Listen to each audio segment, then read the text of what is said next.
But let's face it, wealth is not a zero-sum game. It can be generated through hard work. It can be generated through trade, productivity, innovation. And the idea that anyone who becomes more wealthy in this world should be disadvantaged for that entrepreneurial spirit is something which I think is going to break Australia.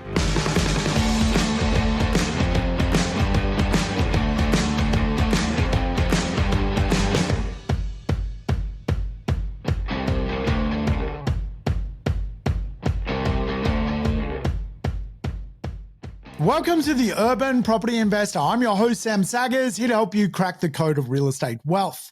Today's show is brought to you from me, yes, on speed. I've just been up to the chemist and I have pseudoephedrine in my body. As you can probably tell, I have a man cold. And yes, I have to do some podcasts because I'm behind. So, the next couple of podcasts that you listen to, you're probably going to listen to me with a strange tone. Will this be the end of my podcast days? Will people tune out because they don't like listening to someone with man flu? It's very probable. But I've just got the good stuff. Yes, I had to be examined at the chemist as to whether I'd been to other chemists today and was a gopnik trying to get ice or speed into my system. But thankfully, I passed the test. And yes, I am trying to dry up this clogged nose because I've got a cold. I have man flu and I'm letting everyone know about it. I think every person I work with knows I have a flu. I've worked out I am a flu whinger. Yes, I am the quintessential man. I whinge when I have a cold. But hey, there's other things happening other than my man flu. Namely, I've created a book. Yes, I have a new book out. It's called The Australian Property Game.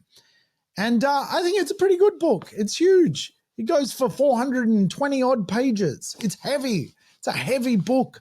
It's full of tips. If you want to know about things like tax advantages, get the book. If you want to know things about PI, get the book. If you want to understand finding an investment grade property, buy the book. If you want to invest in your older self, get the book. If you want to understand geopolitical risks, get the book. If you want to understand structural shifts, it's all in the book. The 18-year property cycle, scarcity, use, turnover of real estate, supply and demand. Wow, the role of rent in your portfolio. It's all in this masterpiece. So how do you get the masterpiece? Well, I'm glad you asked. You simply go to Amazon and you can type my name, Sam Saggers, and the name of the book, The Australian Property Game. And hopefully you can put two and two together. And if you've got $22, yes, $22, you can buy the book. Now, just remember that goes to Jeff Bezos, not me. So don't feel stingy. Just get the book because the knowledge of the book is way worth more than $22. I would say this book has 30 years of my brain in it. What would you suggest that is from a price perspective? Is that $100,000 worth of information? Is that $1 million worth of information? Well, I've certainly made a few millionaires over my tenure as a property person. So I think this book actually could be worth, or the content of it worth, well over $100,000. So get in there, grab the book, get yourself a copy, give it a read, and leave a review. That would be great. So there's my shameless pug's a dog. There's my shameless plug for my book. And I'm all about that. I'm all about the free market.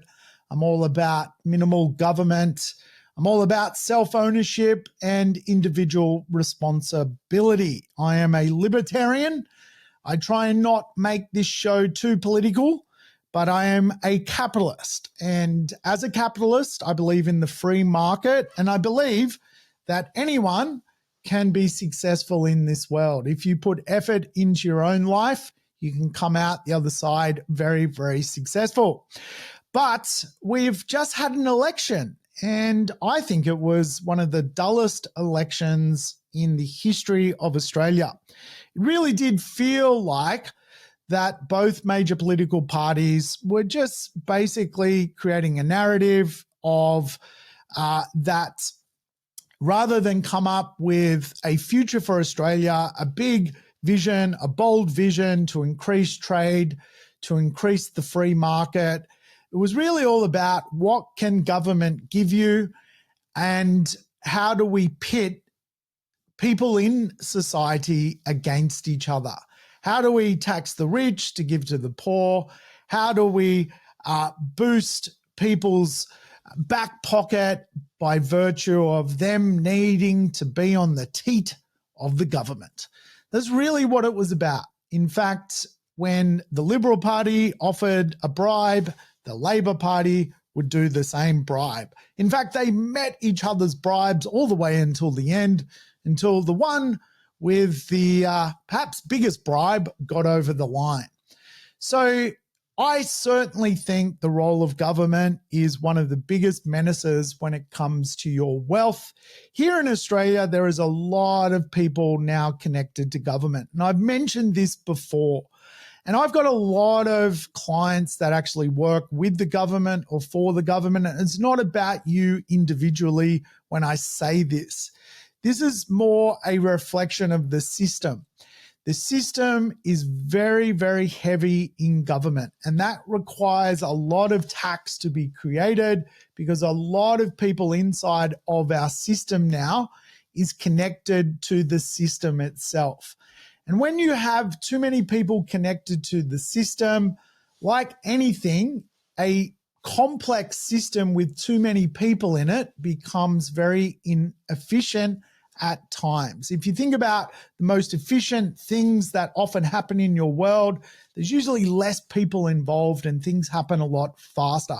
I even know in my own business, which is quite big these days with over 160 people, when I think back to when there was just 4 or 5 of us in the business, you could do things a lot faster, a lot easier, and certainly a lot cleaner, and were ultimately a lot more profitable in a way.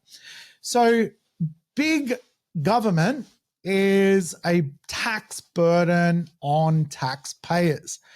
And quite often when a government ends up in a place where it is the majority shareholder of society, you end up in a place where quite often people connected to that, needing government handouts, really do have to vote for the government. And then when you end up in a place where most people work for the government, you end up having most people who work for the government vote for the government of the day. And so here in Australia, we've got a real challenge, a cost of living crisis.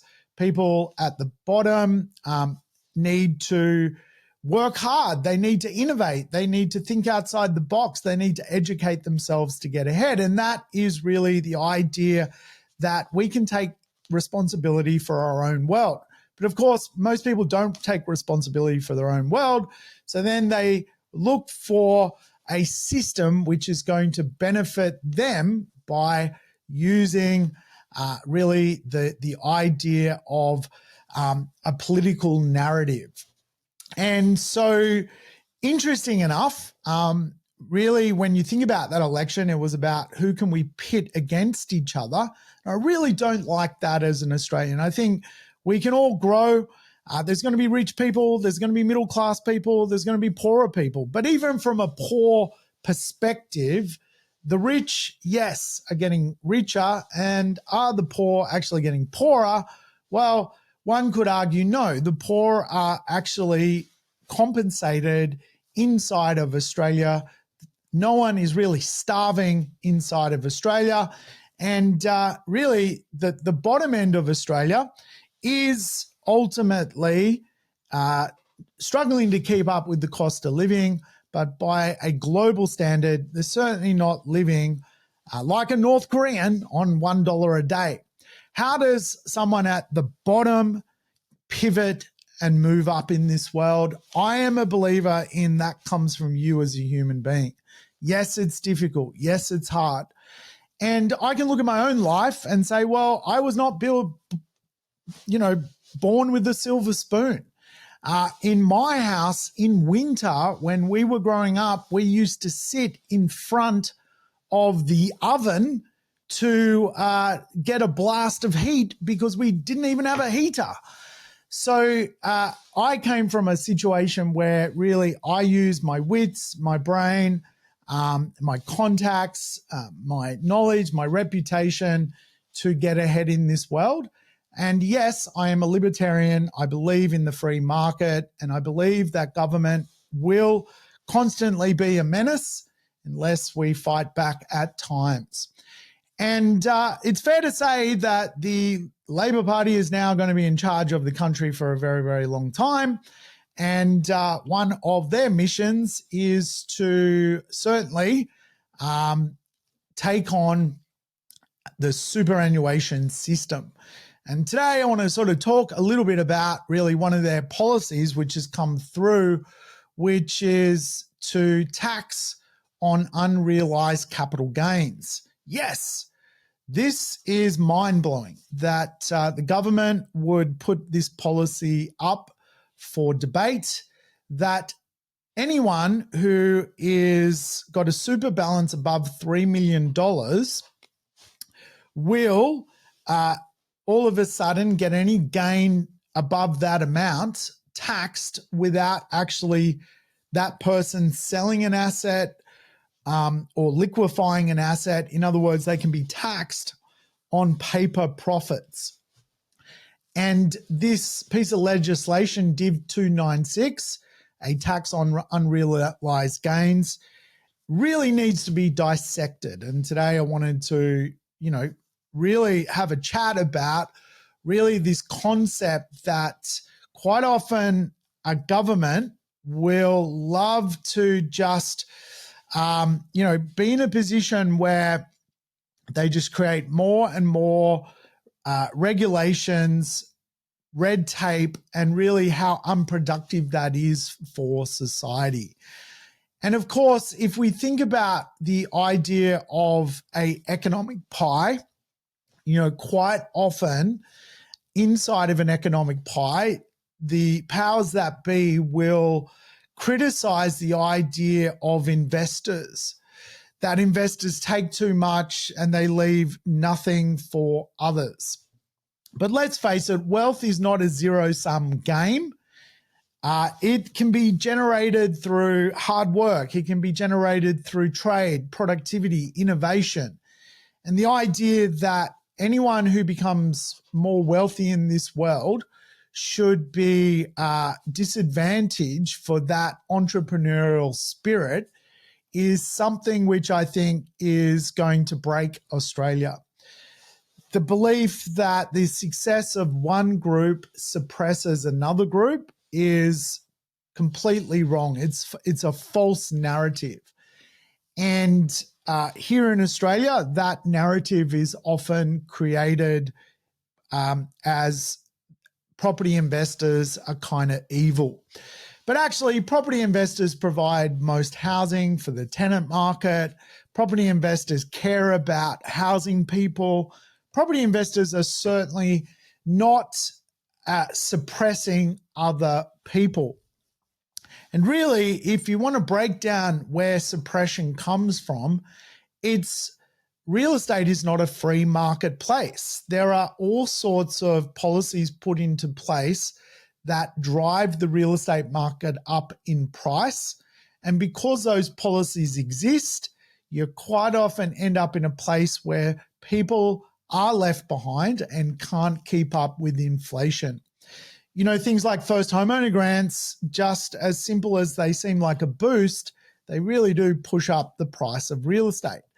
Other systems, government systems, the inability for government to rezone land, the inability for development applications to be approved, government positioning on sustainability all pushes up the price of real estate. So the idea that we human beings are actually the problem in society is absolutely wrong. Rich people care about poor people. Poor people quite often, don't have an issue with someone doing well in this world. It's really the government in the middle, which is quite often the biggest menace. They turn people against each other. I do think when you think about really the idea of where we're going, you've seen all sorts of taxes brought into the real estate economy, which is meddling with the free market itself. You've got now the idea of a capital control on superannuation coming into superannuation. In other words, we will tax your capital and control just how much you invest inside of super or how well you do inside of super, so you don't invest there, that it becomes a deterrent. And when you have high taxes, capital control, price controls, quotas, you've got to ask yourself, is the government really just putting in a position a form of social controls which really do stop people becoming wealthy in this country? And when you can't come wealthy in your own country, you leave your country. And of course, a lot of people have left many Western countries around the world because of this kind of rhetoric around the rich are robbing the poor. And of course, today, a lot of people move to places like Dubai because there is no real capital control or taxes or quota systems. And just by way of example, if we were to look at, for example, price controls, right now in Canberra, you have no free market when it comes to rent. A free market would indicate you can charge whatever you want in rent, and if the market's willing to pay for it, the market's willing to pay for it. Now there's price controls. Government's got in the middle. And really, now there's laws around just how much you can increase your rent by, when you can increase your rent by. Rent has to follow CPI for increases. And of course, there's other taxes now, things like in Victoria, there's a land tax. It's not a huge amount of money right now, but it's created a marketplace which is less free. And actually, interesting enough, if you look at the percentage of people that have sold investments in Victoria since the land tax introduction, it's been quite high. So people or capitalists don't want to be controlled by government, and government becomes one of the biggest issues when it comes to investment. Interesting enough, the land tax in Victoria has shrunk the amount of landlords in Victoria by over 22,000 people over the period since that land tax has been introduced. If you've got less landlords, the person that ends up paying for the problem is the person at the bottom. And what you do is you use a policy such as land tax to chase away landlords, leaving less landlords and more tenants requiring more properties. And then you create this kind of class system divide, whereas the free market would just work itself out. And again, this is a classic example of really the idea that the real estate market is a very command-led marketplace. It's full of obstacles, which is often created by government. So now you will see eventually rents start to climb in Victoria, and the bottom end of society, the person struggling to keep up with the cost of living, quite often associated as a renter, they will be the ones that end up paying the buck. And of course, the property investor will get blamed, but really, is it the property investor? Is it the bottom person at the bottom? Or is it actually the person in the middle, which is government? Government creates challenges for the concept And again, when you've got taxes, you've got price controls like what's happening in Canberra around the rental market, and then you've got capital controls inside of things like super, all of a sudden you're starting to go, well, is this government overreach? Is this really what a capitalist country should be? And again, I'm highlighting this because I believe in the free market. I believe in self-responsibility. Now, let's break down some of the insights of Div 296, a tax on unrealized capital gains. Now, for many listeners, you will go, well, $3 million inside of super, that's a lot of money inside of super. You're probably rich. Bugger you, pay some more tax to society, and society will be the beneficiary of that. But again, it's the idea of killing the entrepreneurial spirit, which is really the problem here, that someone who's rich and maybe has a $3 million super balance, and I'll caveat, I don't have a $3 million super balance, but someone does out there in society, you've got to argue, is that person a good capitalist? Are they starting businesses? Are they investing in startups? Are they the type of people whereby just because they're doing wealthy, they could be circulating that money around the economy?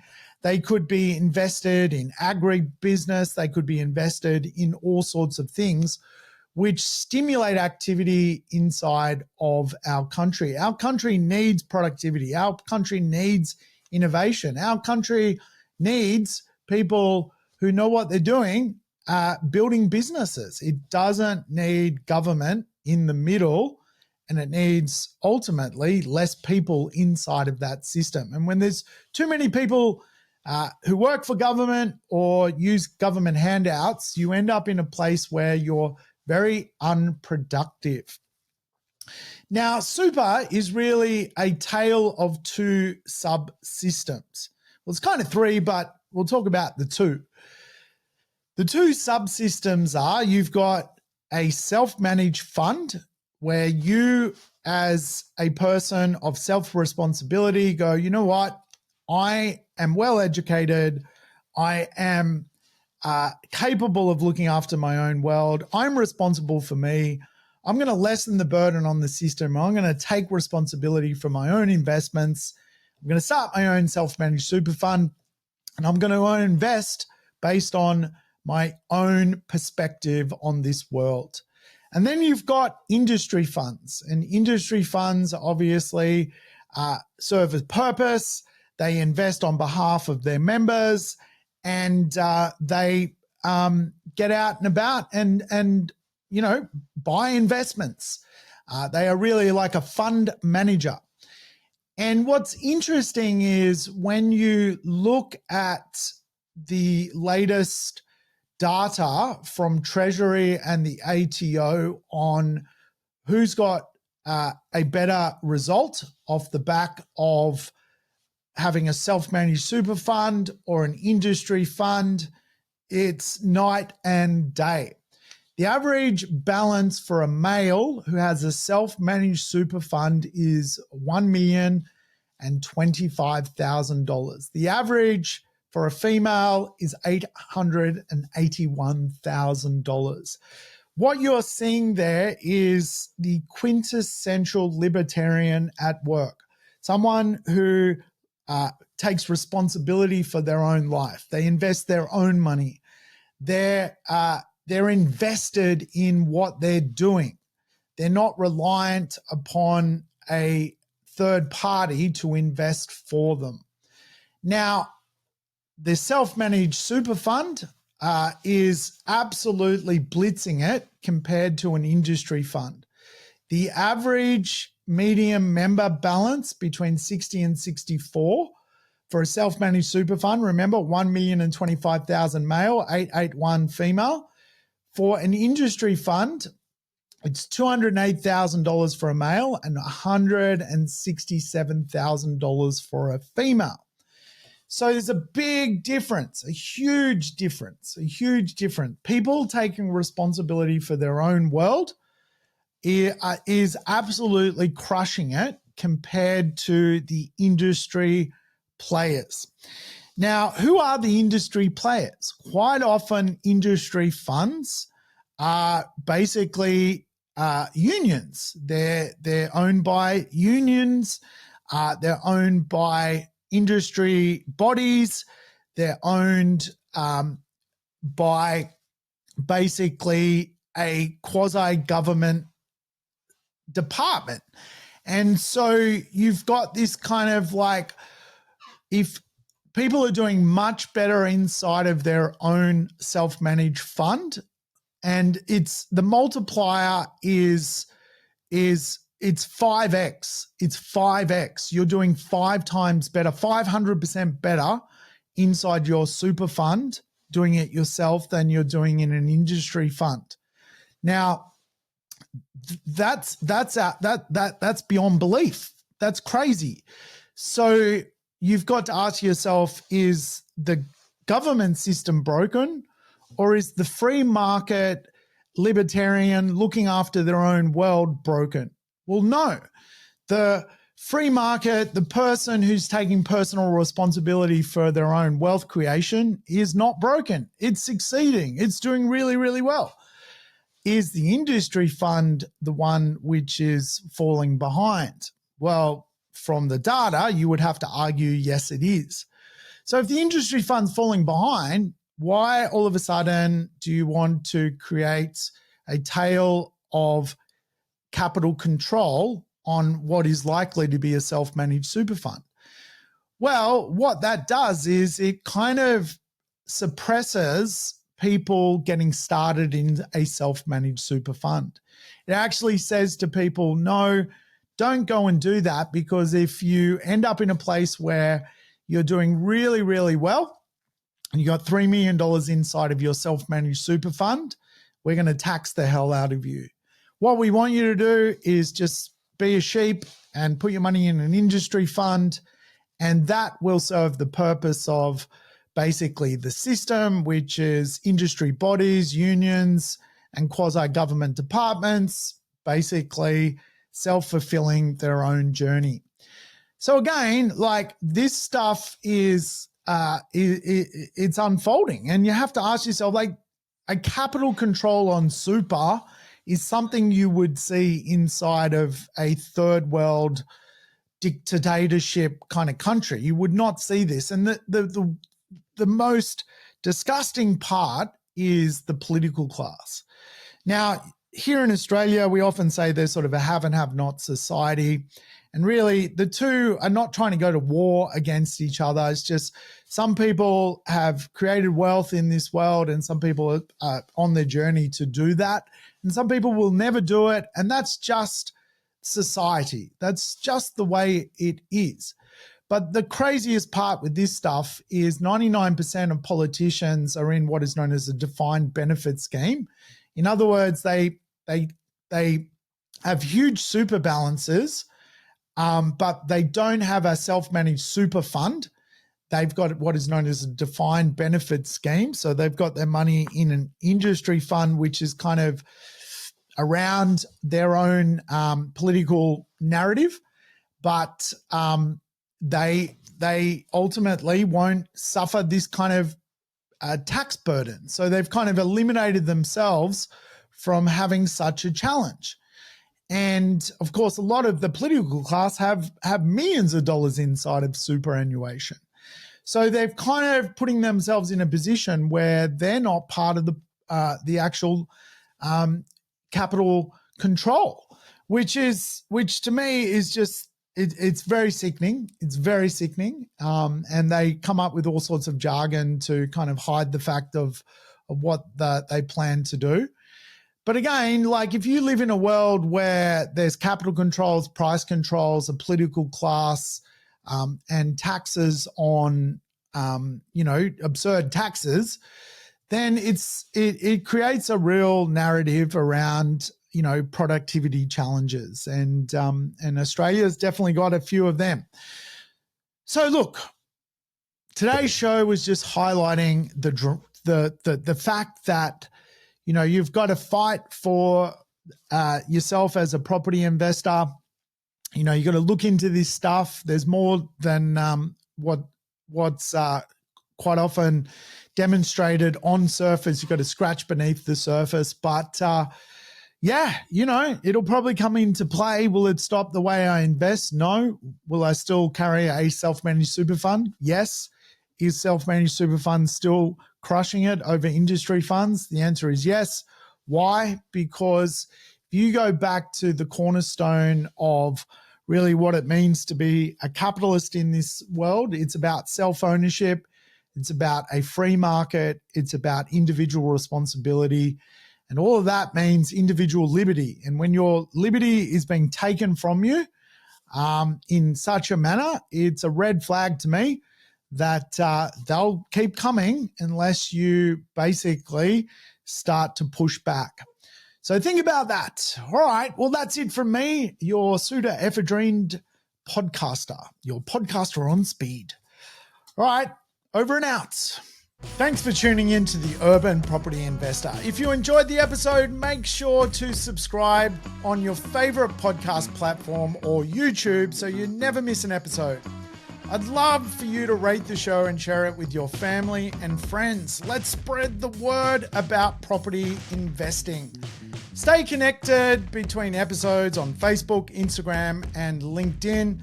And check out the rest of our podcast network at positivementor.com.au. And if you're serious about growing your property portfolio, don't miss our complimentary Property Investor Nights. Register now via the link in the show notes. See you next time.